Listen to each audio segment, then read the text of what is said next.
성도 여러분 안녕하십니까? 행복한 안식일입니다. 비록 온라인 야영회로 대면하는 기쁨을 누리지는 못하지만 그럼에도 불구하고 안식일이 주는 행복이 여전히 우리의 심령을 충만하게 합니다. 천사 같은 사람들이라는 총제목으로 살펴본 세 천사의 기별. 우리는 그동안 영원한 복음을 전하는 천사 같은 사람들, 심판의 복음을 전하는 천사 같은 사람들, 창조의 복음을 전하는 천사 같은 사람들, 구원의 복음을, 구속의 복음을 전하는 천사 같은 사람들, 인침의 복음을 전하는 천사 같은 사람들이라는 제목으로 세 천사의 기별 하나하나를 살펴왔습니다. 이제 오늘 그 마지막 시간으로 예수 믿음의 복음을 전하는 천사 같은 사람들이라는 제목으로 말씀을 드리겠습니다. 또 다른 천사 곧 셋째가 그 뒤를 따라 큰 음성으로 이르되 성도들의 인내가 여기 있나니 그들은 하나님의 계명과 예수에 대한 믿음을 지키는 자니라. 요한계시록 14장 12절의 성도들의 인내가 여기 있나니 저희는 하나님의 계명과 예수 믿음을 지키는 자니라 라고 하는 이 기별이 셋째 천사의 기별에 포함될까요?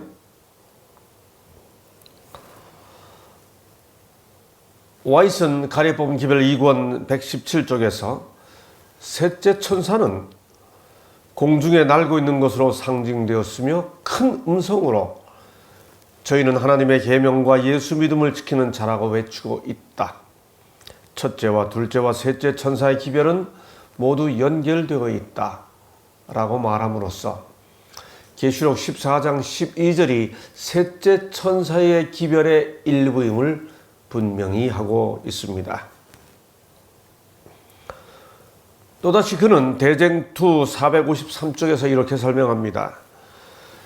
영원한 복음과 관련하여 요한계시록 14장에 제시된 이 진리들은 재림시대의 그리스도 교회의 특징이 될 것이다. 왜냐하면 다음 삼중기별이 전파된 결과로 성도들의 인내가 여기 있나니 저희는 하나님의 계명과 예수 믿음을 지키는 자니라고 선포되어 있기 때문이다.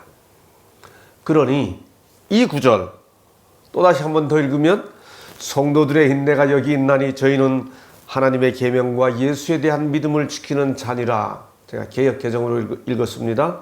이 기별은 셋째 천사 기별의 마지막 후반부이면서 동시에 삼중기별, 첫째, 둘째, 셋째는 서로 연결되어 있다. 삼중기별의 결론이기도 함을 알 수 있습니다.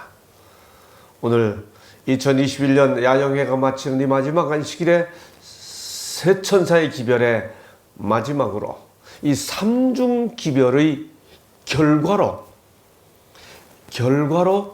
선포되는 기별의 의미를 살펴보려고 합니다. 먼저 이 기별은 이렇게 말하죠. 성도들의 인내가 여기 있나니. 그렇습니다. 셋째 천사의 기별의 후반부 마지막 기별인 그리고 결론적 기별인 이 기별은 성도들의 인내가 여기 있다고 말합니다. 성도들이 누군가요? 천사가 말하는 성도는 과연 누구인가요? 말할 것도 없이 기별을 받아들인 사람들입니다.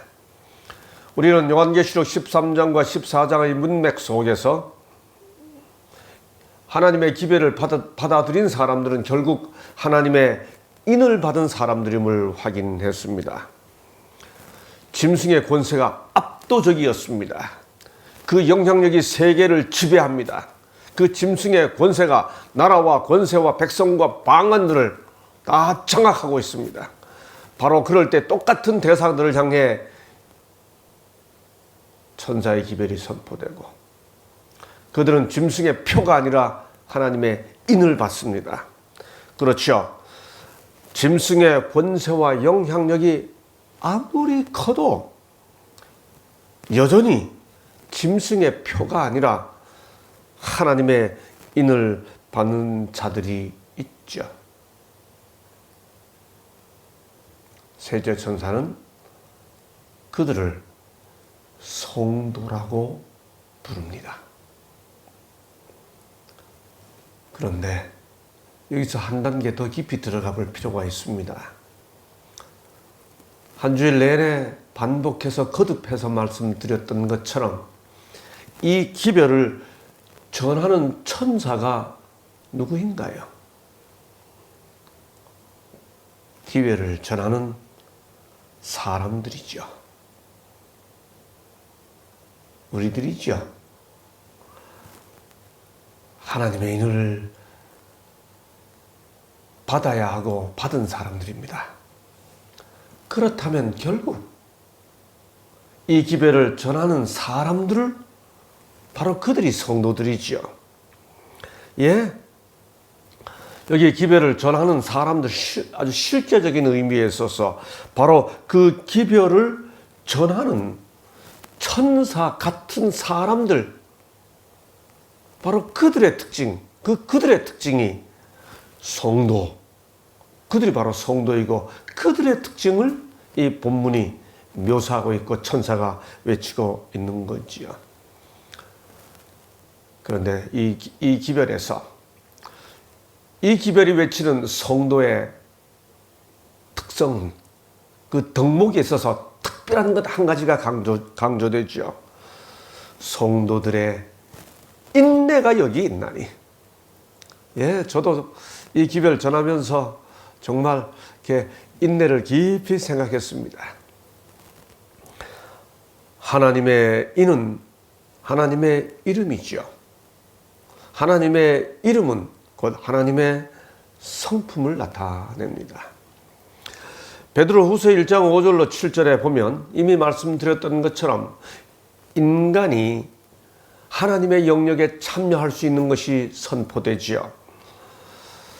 너희가 정욕 때문에 세상에서 썩어질 것을 피하여 신성한 성품에 참여하는 자가 되게 하려 하셨느니라. 신성한 성품에 참여하는 자.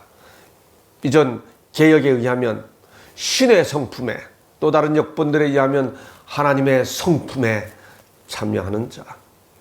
예, 그렇습니다. 우리는 하나님을 섬기는 하나님의 자녀들로서 하나님의 영역에 참여하게 될 때 신의 권위나 혹은 신의 권능에 참여하는 자가 아니라 신의 하나님의 성품에 참여하는 자가 되는데, 베드로후서는 계속해서 그 신의 성품에 대해 덕목을 하나씩 설명하지요.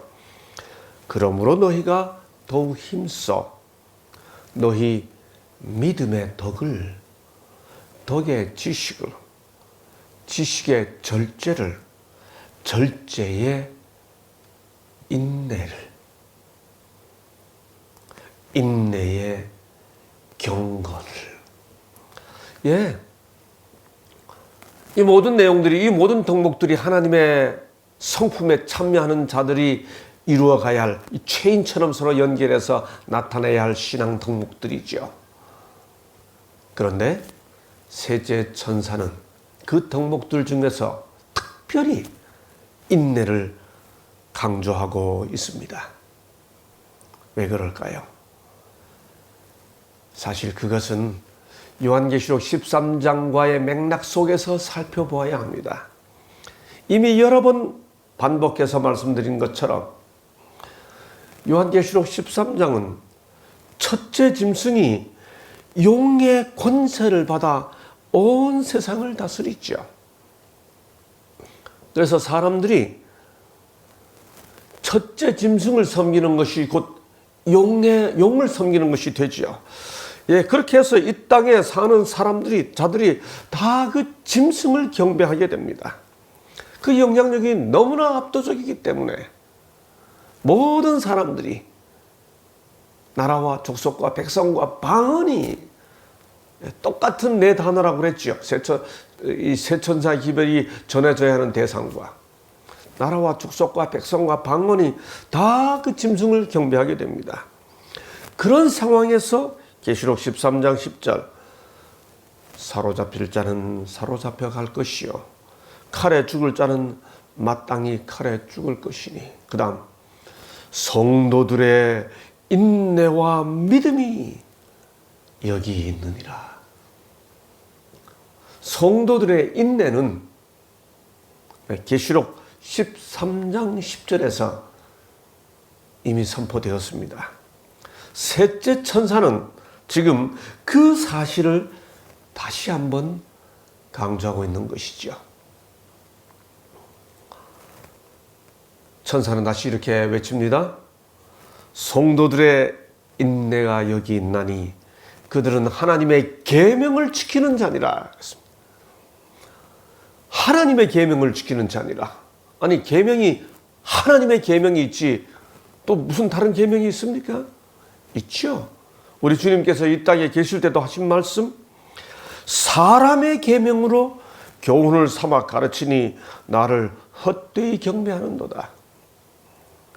그런데 요한계시록 13장 14장의 문맥 속에서 보면 짐승의 표를 받게 되는 그 사람 그들은 용의 권세를 받은 짐승과 그의 우상에게 절하라는 명령을 받게 되지요. 그러니 그것은 사람의 계명을 넘어 짐승의 계명이고 짐승의 계명을 넘어 용의 계명이지요. 성도들은 그 요구를 거절하고 하나님의 계명을 지킨다는 겁니다. 사람의 계명을 넘어 짐승의 계명을 넘어 용의 계명을 거절하고 하나님의 계명을 지킨다는 거죠. 와이슨 가래 뽑은 기별 1권 383쪽에서 그 의미를 이렇게 설명합니다. 셋째 천사의 기별은 넷째 계명의 안식일에 대한 증거를 요구하며 이 진리는 온 세상 사람들에게 전파되어야 한다. 세 천사의 기별이 하늘과 땅과 바다와 물들의 근원을 만드신 이를 경배하라는 첫째 천사의 기별로 시작이 됩니다. 그런 의미에서 하나님의 계명이 언급되는 셋째 천사의 이 기별이 넷째 계명의 안식일에 대한 증거를 요구한다는 와이스의 이해는 선명하고도 분명하지요. 예, 그렇습니다. 하나님의 계명을 지킬 때 창조주를 증거하는 안식일을 구별해야 하는 것은 너무도 당연합니다. 예, 하나님의 백성들이라면 당연히 우상 숭배를 금하는 하나님의 계명 둘째 계명, 또 살인을 금하는 여섯째 계명인 하나님의 계명을 당연히 지켜야 합니다. 그런데 참으로 이상하게도 하나님의 백성들이라면 하나님의 계명인 둘째 계명, 하나님의 계명인 여섯째 계명, 하나님의 계명인 첫째 계명, 모든 계명 다 당연히 지켜야 합니다. 그런데 참으로 이상하게도 넷째 계명에 이르면 온갖 이유를 들어 그 의미를 약화시키거나 그 의미 자체를, 그러니까 실효성 자체를 없어졌다고, 폐했다고 이렇게 표현하고자 온갖 노력을 다 기울입니다. 참 신기하다는 생각이 들지 않을 수가 없죠. 이 시대에 셋째 천사의 기별이 하나님의 계명을 지킨다고 성도들을 정의할 때 그 의미가 창조주를 증거하는 하나님의 하나님 되심의 아주 근본 근거가 되는 창조주를 증거하는 기별, 그 근거인 안식일에 그 의미가 연결되어 있다고 하는 것은 분명합니다.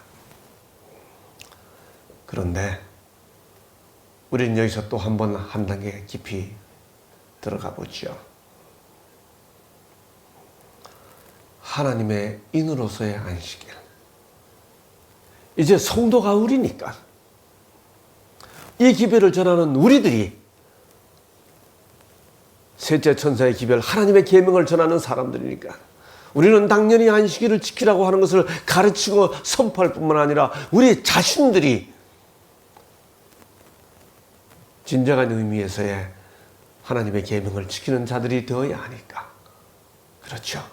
그렇다면 진정한 의미에서 하나님의 계명을 지키는 자들이 되고자 한다면 그것이 우리의 정체성이고 그것을 전하는 사람들로서 우리의 존재 사명과 존재 이유와 사명으로 삼는다면 하나님의 인으로서의 안식일을 지키는 것이 무엇인가?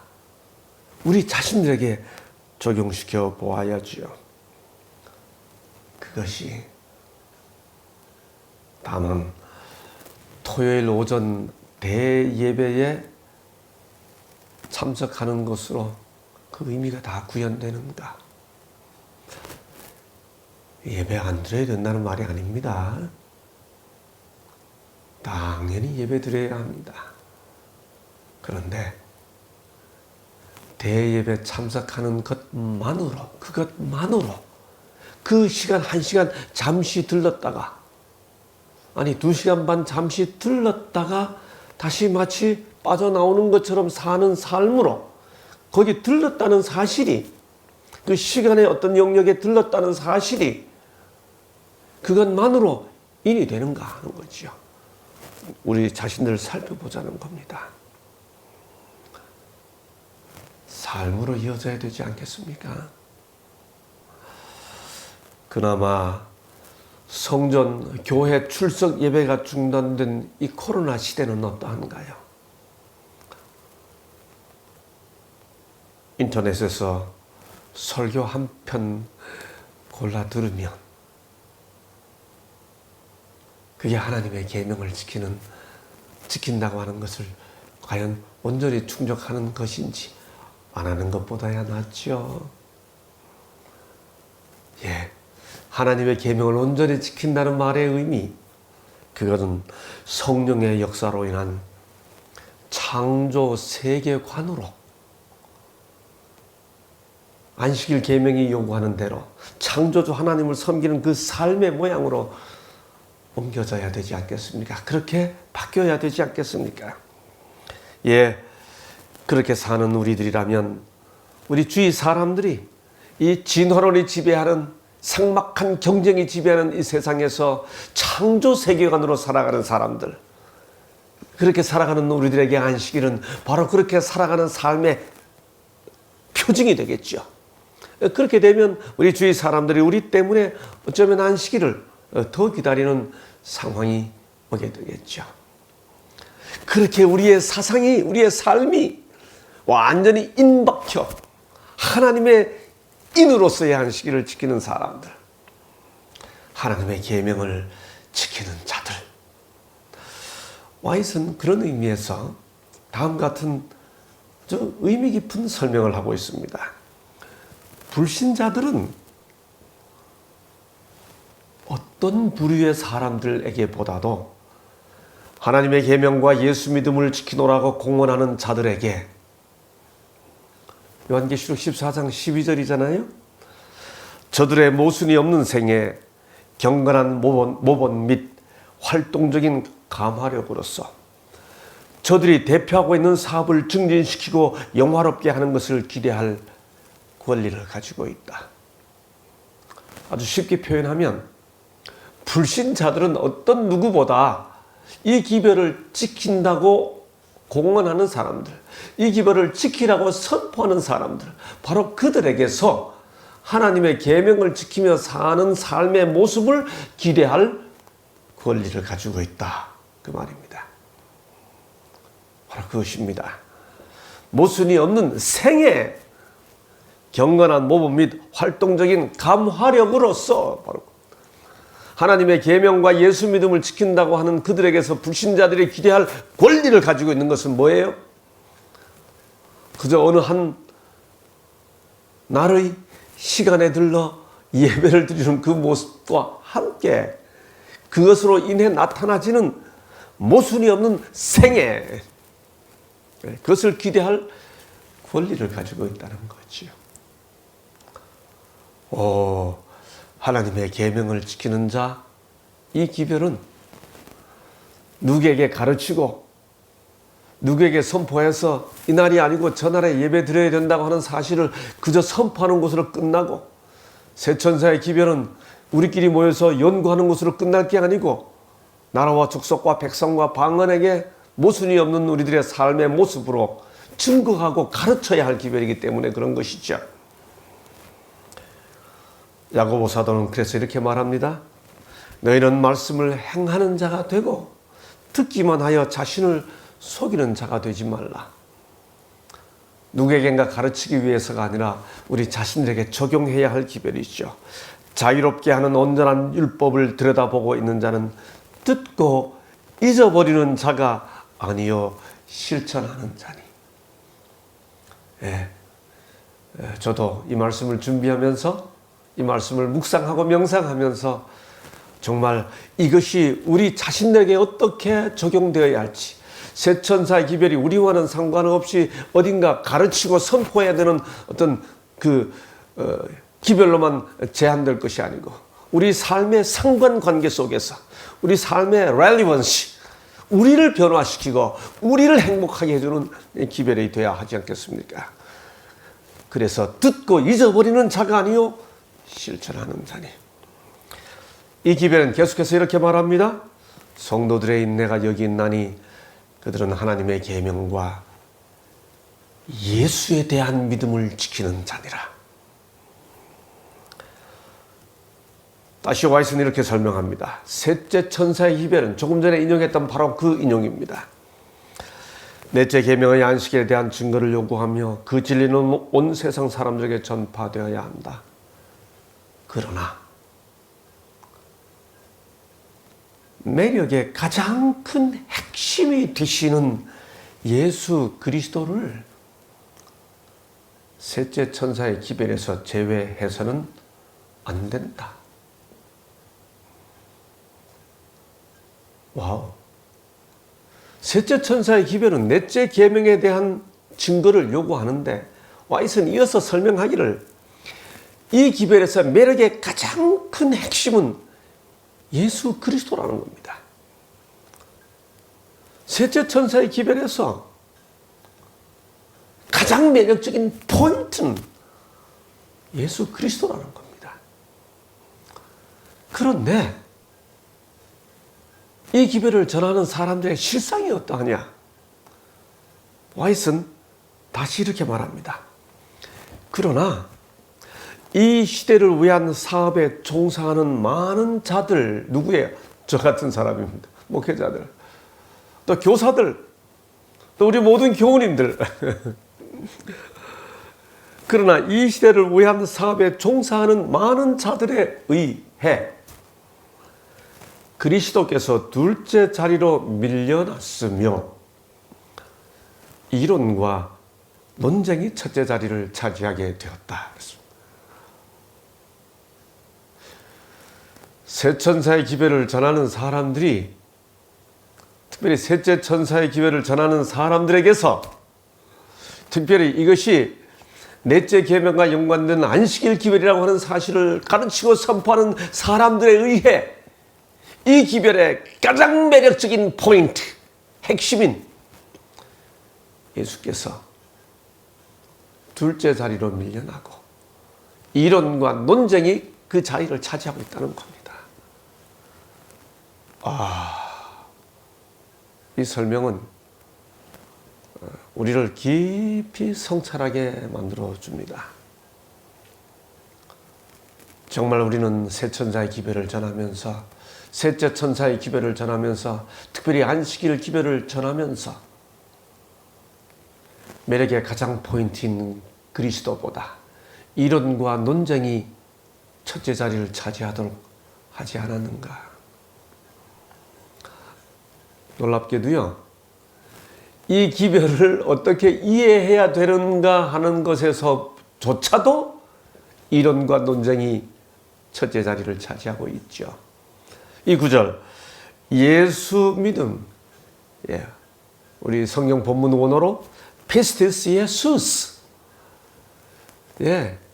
이 구절 자체를 어떻게 이해해야 되느냐에 대해서도 이론과 논쟁이 첫째 자리를 차지하고 있습니다.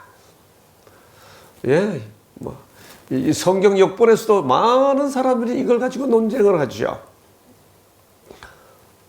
우리 그 이론과 논쟁의 내용을 한번 정리해 볼까요? 조금 어려울 수 있고 지루할 수 있지만 아주 짧게 한번 제가 설명을 드려보겠습니다. 여기 예수의 믿음 그대로 번역하면 할 때의 의, 소유격 의는 문법적으로 세 가지 기능을 가지고 있습니다. 첫째는 그 소유격이 동격입니다. 그래서 여호와의 이름 할 때 그 의는 여호와란 이름입니다.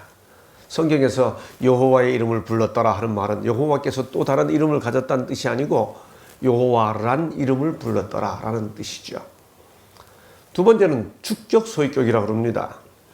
베드로의 회개 이렇게 표현하면 그때 의는 베드로가 한 회개라는 뜻입니다.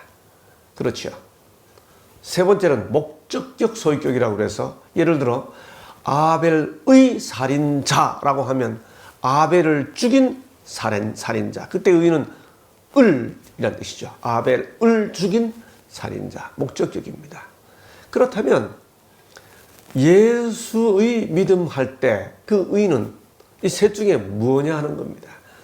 당연히 동격은 아닙니다. 왜냐하면 예수란 믿음, 예수께서 믿음 그 자체일 수는 없으니까요.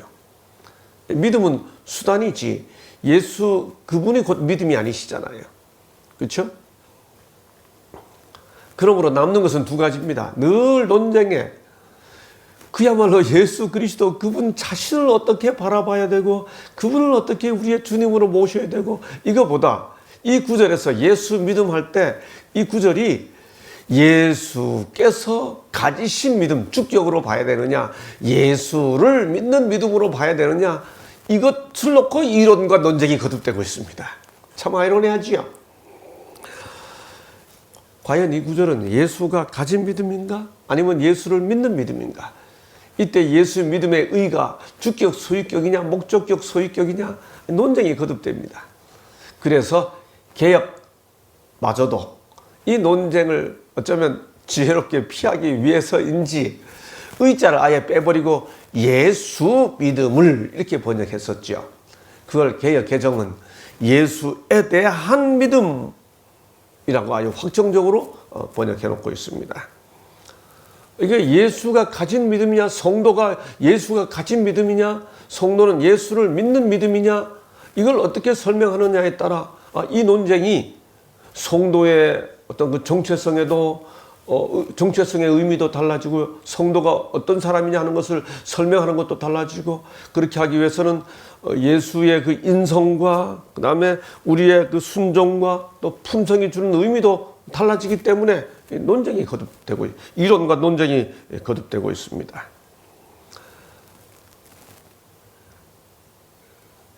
제가 보니까 이 두 논쟁의 그 뭐라 그럴까요? 이론적 근거나 뭐 그런 게 복잡하지만 여러 번 반복되어 왔고 또 역사 이래 이렇게 쭉 누적되어 있기 때문에 그 의미를 한번 제 나름대로 간단히 한번 정리해 보겠습니다. 먼저 여기 요한계시록 14장 12절에 예수의 믿음을 예수를 믿는 믿음이라고 보는 이해가 있습니다. 편의상 은혜주의라고 제가 붙이겠습니다. 그렇게 이해하는 근거는 다음과 같습니다. 우리는 본질상 진노의 자녀이다. 그래서 죄인이다. 그러므로 본질상 진노의 자녀로서 죄인인 우리는 죄인이기 때문에 죄를 이길 수 없다. 고로 우리는 예수의 공로를 의지하는 믿음을 가져야 한다. 이론이 있습니까? 이렇게 이해하는 분들을 향해 아니다. 이 구절은 예수가 가진 믿음을 나타내 준다. 마지막 시대에 성도가 어떤 사람인지를 딱 설명해 줄 때 이것은 예수가 가진 믿음이다 라고 생각하는 분들이 던지는 질문입니다. 그렇다면 어차피 지을 죄의 기회, 죄와 싸워서 이긴다는 것을 포기해야 된다는 말인가? 사람이 변화를 위해 하는 모든 노력이 의미가 없는가? 그렇다면 결국 은혜도 값싼 것이 아닌가라고 하는 것. 그런 논리에 대한 반론과 함께 그 경향을 지적합니다. 뭐라고 경향하는가 하면 그렇게 주장하는 것이 사실 무슨 의미가 있냐. 그 자꾸 죄와 실수에 대해 관대하게 대하고 그러다 보니 교회의 표준을 낮추는 경향이 있고 그것이 결국 세속화로 가는 길이 아니냐. 의인은 없나니 하나도 없음에 라고 하는 구절을 늘상 인용하면서 모든 죄 짓는 실수하는 그런 것들을 용납하고 너무 관대하게 대하는 교회의 표준을 낮추는 그런 경향이 있다고 지적합니다. 그 반대편에 아니다. 이 믿음은 예수가 가진 믿음을 나타낸다. 라고 하는 이해를 가진 분들은 다음과 같은 판단에 근거해서 그렇게 주장하죠. 예수는 모든 것에 우리와 똑같이 시험을 받으셨다. 그 말은 그분의 인성이 우리와 같다는 뜻이다. 그런데 예수께서는 죄를 이기셨다. 어떻게 죄를 이기셨을까? 우리와 똑같은 인성을 가지고 똑같은 모든 일에 우리와 같이 시험을 받으셨는데 죄를 이기신 것은 그분이 신성에 유리한 조건을 가지고 그것을 활용해서 죄를 이기신 것이 아니고 온전한 믿음으로 죄를 이겼다는 뜻이다. 그러니 우리도 그분이 가졌던 그 믿음을 가져야 한다는 거죠. 그러면 죄를 이길 수 있다는 거죠. 이론이 있습니까? 이들을 향해 이 구절이 예수를 믿는 믿음이라고 이해하는 분들은 이런 질문을 던집니다. 그렇다면 예수의 공로를 의지할 필요가 있는가? 우리가 예수께서 가졌던 그 믿음을 가져야 된다면 우리는 우리 믿음으로 죄를 이기는 것이니 예수의 공로를 의지할 필요가 없어지지 않는가? 더 나아가 대화하는 그 상대를 향해 묻죠. 당신이 그런 믿음을 지녔는가? 만약 그렇다고 하면 그러면 왜 그렇게 사는가? 왜냐하면 자기가 보기에도 온전한 믿음을 가졌다고 인정이 안 되기 때문에 그렇죠. 사람이 사람을 바라보면 정말 이 사람은 예수다.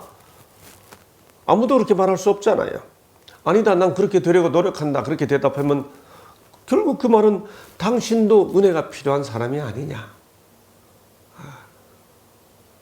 그러면서 역시 그분들은 이렇게 주장하는 분들을 향해 그 경향을 지적하죠. 그분들은 이거 편의상 완전주의라고 이름을 붙이겠습니다. 그분들은 다른 사람들에 대해 비평적이다. 이야기를 한참 듣다 보면 자기의 중심적이다. 그런 경향이 보인다. 그리고 협조적이기보다 분파적이다. 보니까 어떻게 연락해서 그분들끼리 뭐 소풍도 따로 가고 모임도 따로 하고 뭐 이런 경향들이 있다. 분파적이다. 예, 그래서 제가 볼 때 뭐 그 주장과 경향들 다 하는 말들이 다 그 나름대로 일리가 있죠. 그래서 서로들에게 기대가 있는 것 같습니다. 그 기대가 뭐냐? 소위 완전주의적 입장을 이야기하시는 분들은 그 은혜주의를 이야기하는 분들을 향해 이런 기대를 요구하고 은혜주의를 이야기하는 분들은 완전주의를 향해 이런 기대를 이야기합니다. 첫째는 은혜를 이야기하려면 정말 최선을 다해 말씀대로 살고 최선을 다해 믿음대로 살아가려고 하는 그 감동과 모범의 모습을 좀 보여줬으면 좋겠다. 사람의 실수와 허물을 이게 합리화하는 근거로 은혜가 필요하다라고 말하지 않고 정말 최선을 다해 믿음으로 살아가는데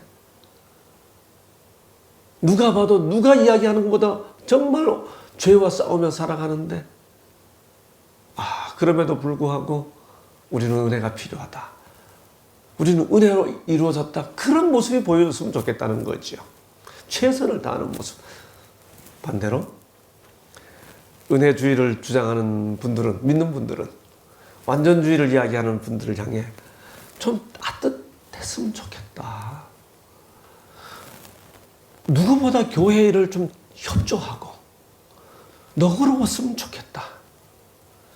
분파적이지 않고 더 열심히 함께 정말 예수의 믿음대로, 예수께서 가지시 보여주신 그 믿음대로 정말 사람을 따뜻하게, 심지어 책망할 때마저도 와인 여사가 거듭거듭 말씀하신 것처럼 사랑이 거듭 더 깊이 느껴지게. 우리가 다 알거든요. 기분 나빠 이야기하는지 나를 사랑해서 하는지 우리 다 느끼거든요. 어떻게 할 수 있을까요? 예, 저는 와이서의 사도행적 319쪽에서 이 어쩌면 갈등이라고 그럴까요?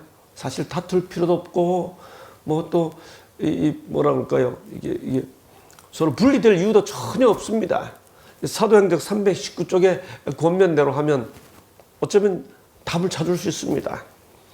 그리스도와 같은 사랑은 Christ-like love.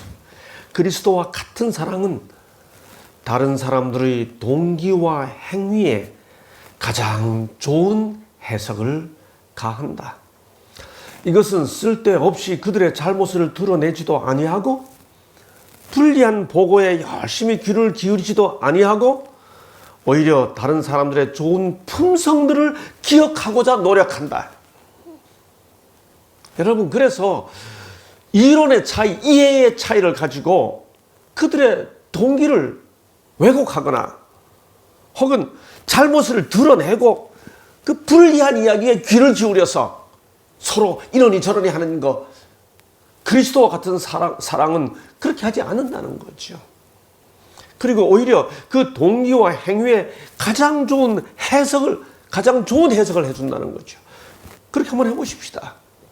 우리 그리스도께서 가진 그 믿음으로 그런 믿음을 가져야 된다고 생각하면서 이 구절에서 그리스도를 따라가야 된다고 생각하시는 분들, 그리스도를 믿는 믿음이라고 주장하는 그분들을 향해 이렇게 그 동기를 해석해야 되지 않겠습니까? 그 말은 어떤 변화가 있더라도, 우리가 어떤 변화를 이룬다 할지라도 그걸로 인간의 의와 공로를 삼지 말자는 그런 마음으로 저렇게 이야기한다 라고 해석하자는 거죠. 그 동기를.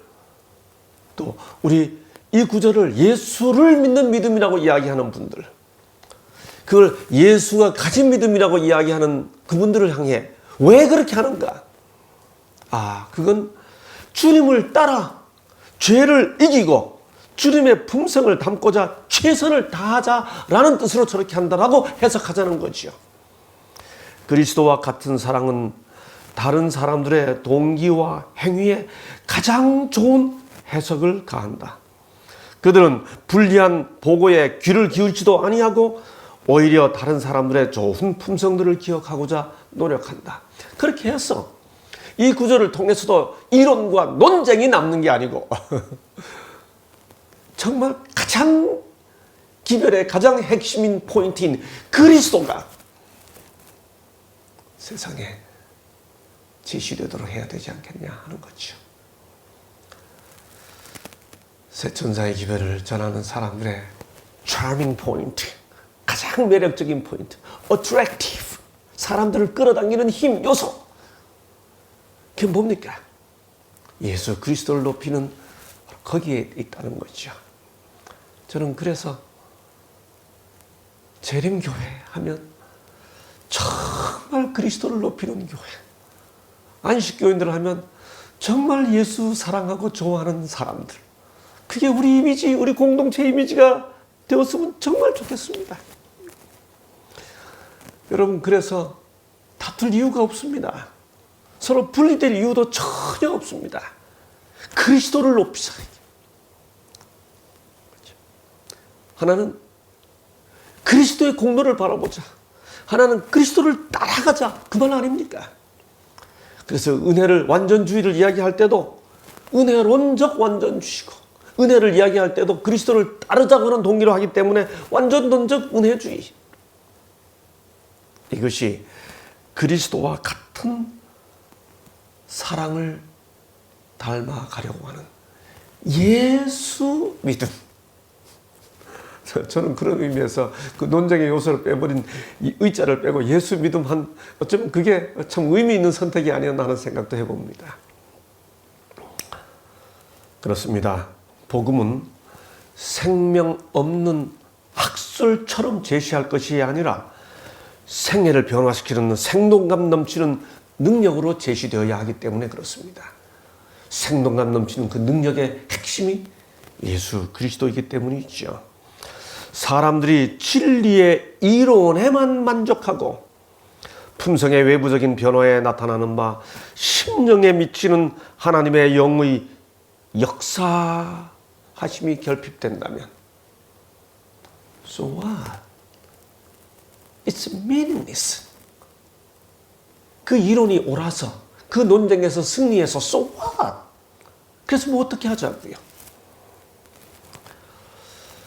셋째 천사의 기별은 넷째 계명의 안식일에 대한 증거를 요구하며 그러나 매력의 가장 큰 핵심이 되시는 예수 그리스도가 빠져서는 절대로 안 되며 그런데 그 일에 종사하는 사람들이 종종 논쟁과 이론을 더 좋아하는데 이어지는 다음 구절 거룩한 성품에 관하여 모세에게 나타내신 바 된 그 하나님의 영광을 높이 드러내지 않았다. 셋째 천사의 기별은 결국 매력의 포인트인 예수 그리스도를 통해 하나님의 성품이 거기에 나타난 하나님의 영광이 드러나야 한다는 겁니다. 요한계시록을 보면 계시록 14장 12절에서 성도의 인내가 여기 있나니 저희는 하나님의 계명과 예수 믿음을 지키는 자니라. 이 내용을 잘 종합해주고 있습니다. 계시록 3장 4절, 18절, 7장 9절, 13절에 의하면 계시록이 정의하는 하나님의 종들은 흰 옷을 입은 무리들입니다. 하나님의 계명을 지키는 자들이에요. 그 흰 옷이 뭐이기 때문에요? 계시록 19장 8절에 보니까 빛나고 깨끗한 세마포 옷은 성도들의 옳은 행실이니까 하나님의 계명을 지키는 자들입니다. 그렇죠? 예수가 가진 믿음을 가지고 세상을 감화시켜야 하는 사람들입니다. 그런데 문제는 이 성도들의 옳은 행실의 옷을 어떻게 희게 할 수 있나요? 어떻게 희게 할 수 있습니까? 계시록 자체가 설명하잖아요. 22장 14절에서 두루마기를 빠는 자들은 복이 있나니 그들이 생명나무에 나아간다고요. 두루마기를 빨아서 행실에 두루마기를 빨아서 희게 합니다. 근데 어떻게 빠나요? 계시록이 말하잖아요. 계시록 7장 14절 어린 양의 피에 그 옷을 씻어 희게 하였느니라. 그렇습니다.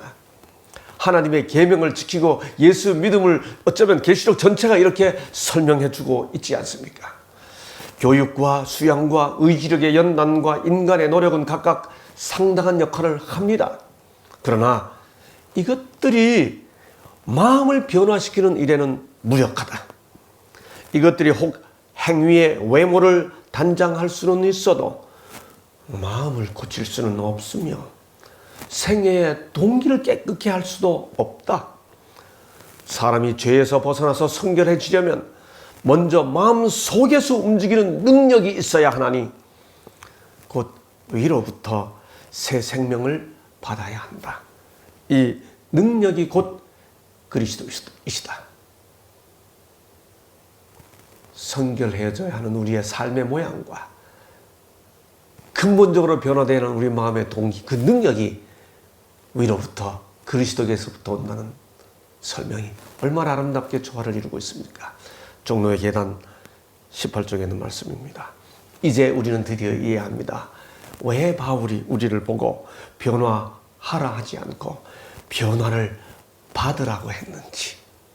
변화는 받는 것이죠. 새 천사의 기별을 마치면서 이제 우리는 그 기별을 삼중기별이라고 설명하는, 첫째, 둘째, 셋째, 이 기별이 각각의 기별이 아니고 삼중기별이라고 말하는 의미를 이해해야 합니다. 그렇습니다. 새 천사의 기별은 단계적으로 선포됐지만 함께 선포되는 삼중기별입니다. 전도서는 말하죠. 한 사람이면 패하겠거니와 두 사람이면 맞설 수 있나니, 그 다음 두 겹줄이 아니고 세 겹줄은 쉽게 끊어지지 않으려 하느니라. 이 기별이 정령 삼중기별이기 때문에 이것이 나타내 주는 의미는 천사는 혼자 외치는 자가 아니라는 거죠. 함께 외쳐야 삼중기별이 이루어진다는 거죠. 누구는 첫째 기별 외치고 사라지고 누구는 둘째 기별 외치고 사라지는 것이 아니라 이 기별을 외치는 천사들이 함께 삼중기별을 외치는 것처럼 하나님의 사본, 천국 복음은 함께 전해지는, 함께 일하는 천사 같은 사람들이 되어야 한다는 겁니다. 우리는 지난 한 주간 동안 천사 같은 사람들이라는 총제목으로 새 천사의 기별을 살펴보았습니다. 영원한 복음을 전하는 천사 같은 사람들, 심판의 복음을 전하는 천사 같은 사람들, 창조의 복음을 전하는 천사 같은 사람들, 구속의 복음을 전하는 천사 같은 사람들, 인침의 복음을 전하는 천사 같은 사람들, 예수 믿음의 복음을 전하는 천사 같은 사람들,